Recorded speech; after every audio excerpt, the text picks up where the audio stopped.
Halo, selamat pagi. Perkenalkan nama saya Charles Theophilus Cordes Lauli.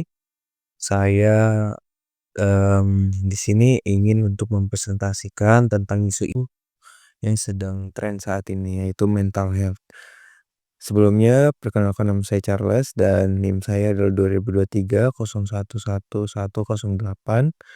Di sini saya mengambil mental health karena beberapa isu yang ada bahwa mahasiswa atau remaja itu sering terkena dengan namanya mental health awareness atau gangguan mental yang dimana disebabkan oleh banyaknya tugas dan juga hal lainnya yang membuat dia menjadi pribadi yang kurang percaya diri dan juga sulit mengendalikan atau sulit membuat jadwal prioritas sehingga pekerjaan-pekerjaan yang ada menjadi tidak terselesaikan. Saya mulai dengan what is mental health?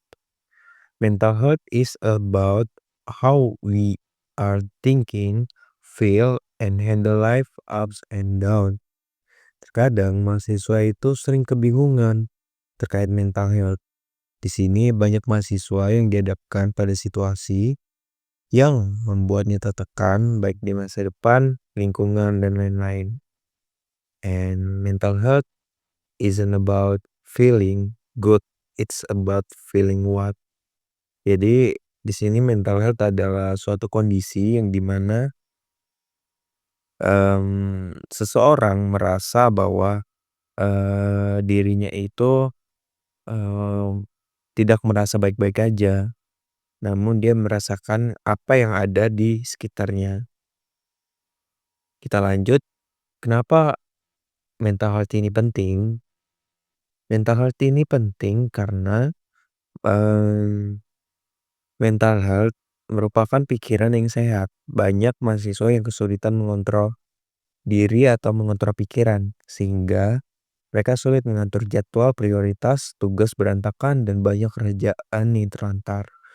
Menurut penelitian dari BRIN tahun 2023 menunjukkan dalam kurun waktu 2012 sampai 2023 tercatat 2.112 kasus bunuh diri dan 985 kasus atau 46% diantaranya dilakukan oleh remaja.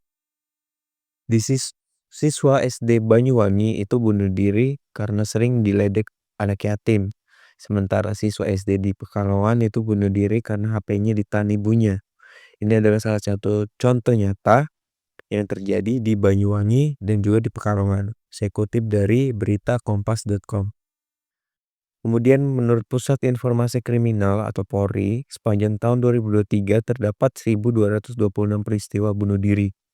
WHO mengatakan tahun 2019 menyatakan bunuh diri merupakan penyebab kematian ketiga remaja. Yang dimaksud remaja adalah mereka yang berusia 10 sampai 19 tahun. Jadi ini adalah faktor penting dan faktor yang sangat krusial bagi remaja tentang mental health atau gangguan mental. Dan ini merupakan hal yang eee, menjadi poin penting bagi kita untuk dapat menjaga diri, dapat melindungi diri kita sehingga kita terhindar dari segala macam penyebab atau segala macam hal-hal buruk ketika mental kita terganggu. Kemudian kita masuk ke bagian struggle atau sign of struggle mental health.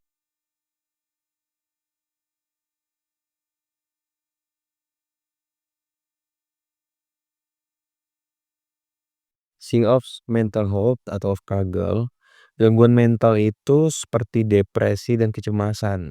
Itu berasal dari pola pikir negatif atau distorsi kognitif, pikiran, perasaan, sampai perilaku. Itu tahun 1960.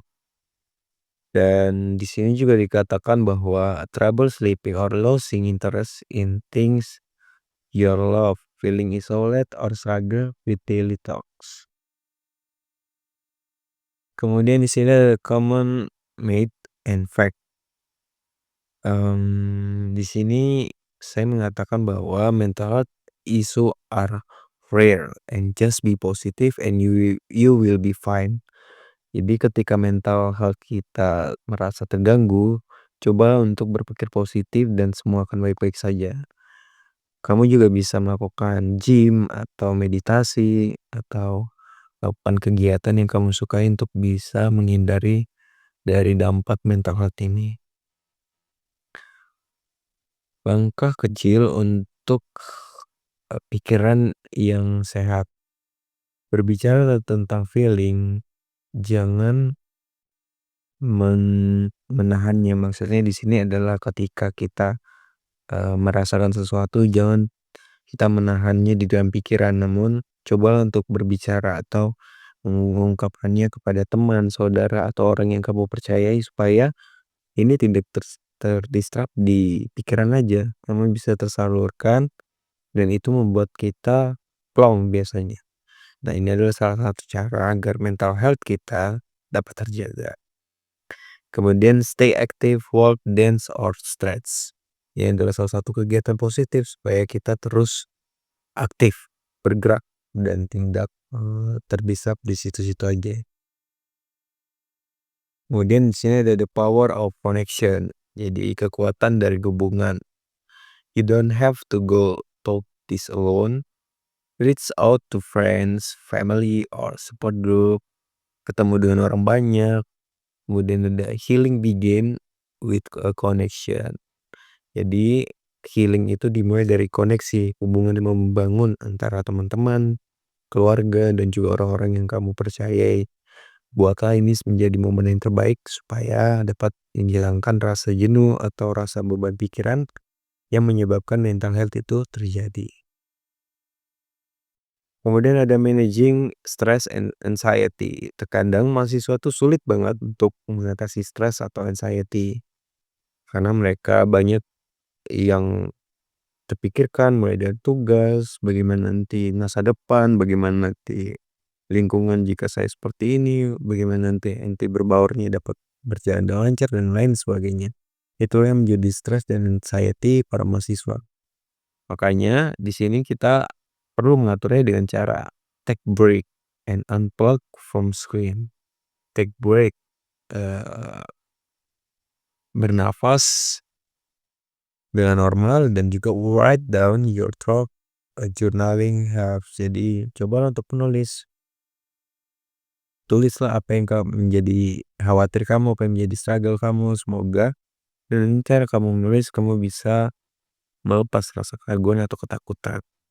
Biasanya ini membantu. And when to seek help. Terkadang mahasiswa tuh nggak mau apa namanya, nggak mau minta tolong ketika ada kesulitan, mereka diem-diem aja. Jadi coba untuk meminta bantuan ke konselor mungkin atau ke terapi. Kemudian ada spreading awareness together. Let's break the stigma, talk openly about mental health. Jadi coba untuk berbicara tentang mental health dan terbuka lah. Bersama-sama kita dapat mensupport satu dengan yang lain supaya lebih saling menguatkan. Oke, oke, itu dari saya, Ibu. Terima kasih sudah menonton video ini. Salam dan bahagia.